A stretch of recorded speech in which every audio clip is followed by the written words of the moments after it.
আমাদের নেতাজি বাহিনী তার পুরো টিম নিয়ে এই নাটকটি আপনাদের সামনে উপস্থাপিত করব।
লড়াই করতে হবে এখান থেকে সরণটা একটু এদিকে চলে আসুন, আপনি এদিকে চলে আসুন।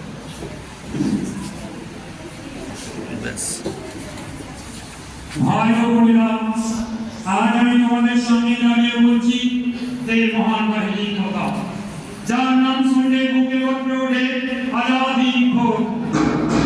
এটি শুধু একটি সেনাবাহিনী ছিল না, এটি ছিল ভারতের স্বাধীনতা লাভ করে যাওয়া এক অমর সফর। যখন আমাদের দেশ পরাধীনতার শিকলবন্দি, যখন এই দেশ শাসনের অত্যাচারে ভাগ করা সিদ্ধান্ত, তখন নেতাজি সুভাষচন্দ্র বোস পত্রকে রাখলেন। এই আমাদের সারা দিয়ে হাজার হাজার যুবক-যুবতী জীবন বাজি রেখে গড়ে তুলেছিল আজাদির পর।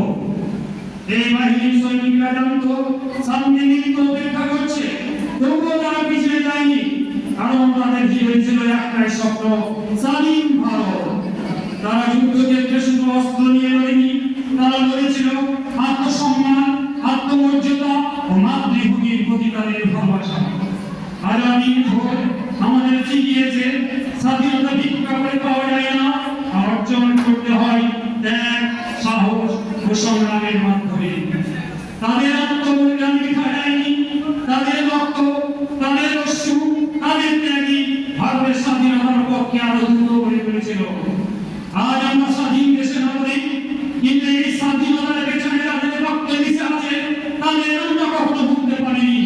আজাদির ফৌজের প্রতিটি সৈনিক, প্রতিটি শহীদ আমাদের অনুপ্রেরণা, আমাদের গর্ব। এসো আজ আমরা শপথ নিই, দেশকে ভালোবাসবো, দেশের সম্মান রক্ষা করবো এবং নেতাজির সেই অমর বাণী হৃদয়ে ধারণ করবো। জয় হিন্দ, জয় ভারত। এক সংগ্রামের কাহিনী, এক অদম্য নেতার কাহিনী, যিনি বলেছিলেন তোমরা আমাদের রক্ত দাও, আমি তোমাদের স্বাধীনতা দেব। তিনি নেতাজি সুভাষচন্দ্র বোস।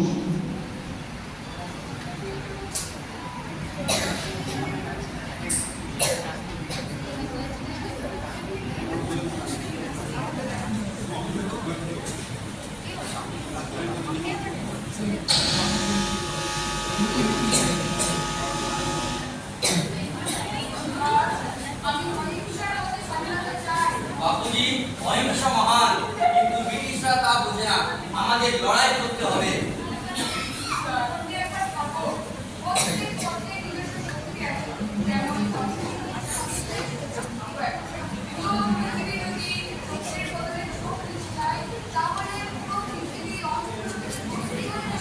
বাপুজি, আমরা তো কারোর চক্ষু নিধন করতে চাইনি। এই ব্রিটিশরা নিজেদের গায়ের জোরে আমাদের বন্দী করেছে, আমাদের ভারত মাকে অত্যাচার করেছে। আপনি এত কিছু দেখার পরে কি করে অহিংসার পথে থাকতে পারেন?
আমরা জিতবো না হারবো তা জানে নেই, আমরা মরবো না বাঁচবো তাও জানে নেই, পরের প্রজন্ম আমাদের মনে রাখবে কিনা তার কোনো আশা নেই।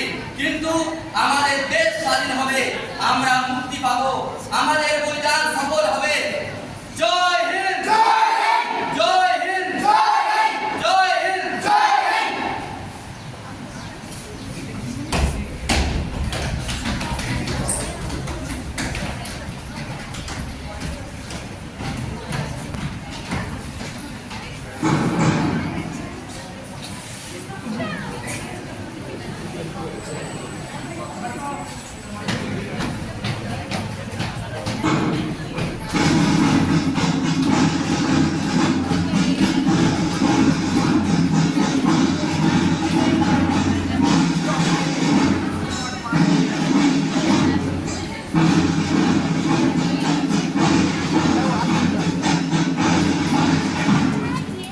ভাই ও বোনেরা, আজ আমি তোমাদের সামনে এক মহান সংকল্প নিয়ে উপস্থিত হয়েছি।